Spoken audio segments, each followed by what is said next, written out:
Gemini est encore monté en puissance. Le modèle génère des images encore plus fidèles au prompt, mais permet surtout d'éditer une image existante avec une précision bluffante. La génération native dans Gemini est désormais disponible pour tous les utilisateurs de Google AI Studio si la fonctionnalité était réservée aux Trusted Testers de Google depuis décembre dernier. La prise en charge native des images en input et désormais en output permet à Gemini 2.0 Flash de produire des images plus fidèles au prompt, mais surtout, vous avez maintenant l'édition d'images avancée. Donc, on va tester ça tout de suite. On se rend sur Gemini 2.0 Flash. Pour tester et utiliser gratuitement cette fonctionnalité native, rendez-vous sur Google AI Studio en cliquant ici. Une fois sur l'interface utilisateur, choisissez le modèle de générateur d'images. Sur le panneau de droite, plus bas, vous avez Output Format qui doit être sur Images et Texte. Et c'est à peu près tout. Maintenant, nous allons pouvoir tester les capacités de génération d'images de Gemini 2.0 Flash. Perso, je suis plus curieux de voir l'édition d'images, donc on va commencer par là. Pour ça, je vais uploader cette image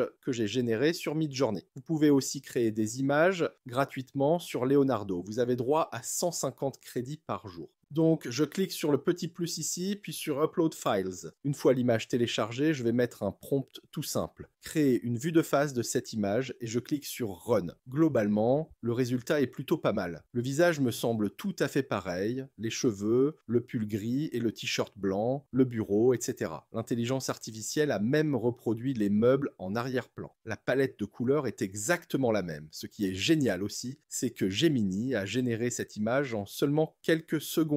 On va maintenant essayer avec l'image de cette femme devant le Colisée de Rome. Je clique sur Create Prompt pour démarrer un nouveau chat. On va demander à l'IA de supprimer les gens en arrière-plan. Et voilà. Ça a pris un peu plus de temps que tout à l'heure, mais le résultat est juste incroyable. Personnellement, je pense que cette nouvelle fonctionnalité est un vrai game changer dans l'édition d'images. Imaginez ce que ça apporte pour les gens qui ne maîtrisent pas les logiciels d'édition d'images comme Photoshop, par exemple. Et pour info, vous pouvez télécharger facilement votre image en cliquant ici. Essayons quelque chose d'autre avec cette image en noir et blanc. On va demander à l'IA de mettre cette image en couleur. Là, avec seulement un prompt tout simple, on est passé d'une image en noir et blanc à une image en couleur. Et vous serez d'accord avec moi pour dire que le résultat est vraiment top. Maintenant, voyons ce que ça donne si on lui demande de mettre ce paysage en mode coucher du soleil. C'est juste incroyable. Passons à autre chose. Ce modèle est aussi capable de générer des images avec du texte. On va tester ça tout de suite. Alors, disons qu'on va lui demander de générer l'image d'un mur en briques avec le graffiti AI Bootcamp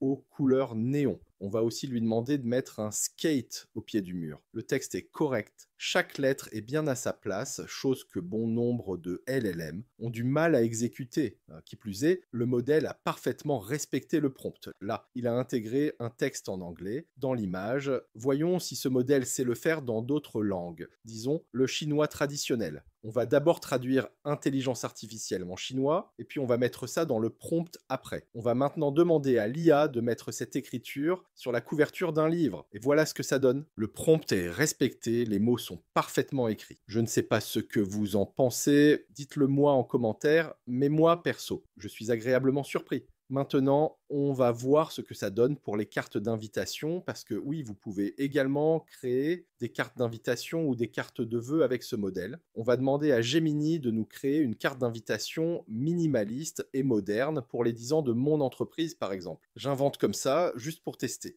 C'est effectivement minimaliste. Pas très moderne, j'avoue, mais on a tous les éléments qui sont là. Vous pourrez sûrement avoir quelque chose de plus élaboré avec un prompt plus détaillé. N'hésitez pas à jouer dessus. Vous pouvez également partir d'un modèle que vous allez télécharger dans la barre des prompts. À partir de ce modèle, on va lui demander de remplacer le texte par celui qu'on a utilisé pour la carte de tout à l'heure. L'intelligence artificielle s'est inspirée du modèle fourni pour créer notre carte, mais ne l'a pas copié. Le résultat est plutôt sympa. En tout cas, encore une fois, le texte est bien mis correctement. Avec ça, vous pouvez personnaliser une carte sans devoir entrer manuellement le texte comme sur la plupart des éditeurs de cartes. Je vais vous montrer autre chose avec cette IA. Ce qui est vraiment intéressant avec ce modèle, c'est que vous n'êtes pas limité à une seule image à la fois. Comme il est multimodal, vous pouvez discuter avec avec et lui demander de générer du texte et plusieurs images simultanément. Voyons ça avec cette requête. On va lui demander de nous fournir la recette des muffins aux pépites de chocolat et on va lui demander d'accompagner chaque étape d'une image. Regardez-moi ça. Le modèle nous a d'abord donné la liste des ingrédients avant de détailler les étapes de la recette avec des images comme on l'a demandé.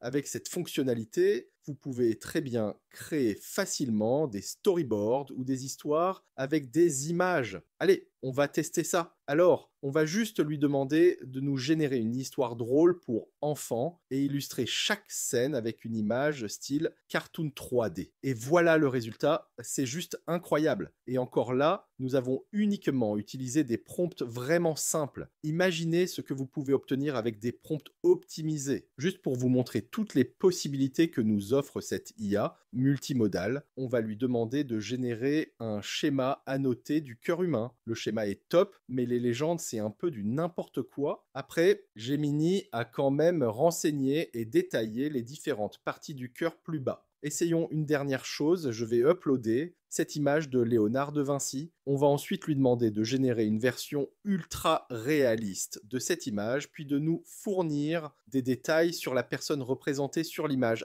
Alors, nous avons l'image ici, et en bas, des détails sur la personne que Gemini a identifiée comme étant Leonardo de Vinci. Il faut avouer que ce modèle a vraiment du potentiel et on peut vraiment l'utiliser de mille et une façons. Voilà, c'était quelques tests simples pour vous montrer les capacités de ce nouveau modèle de Google Gemini 2.0 Flash. N'hésitez vraiment pas à l'explorer et dites-moi ce que vous en pensez dans les commentaires. Pensez aussi à nous laisser un j'aime à la vidéo et à vous abonner à la chaîne pour suivre avec nous l'évolution de l'IA.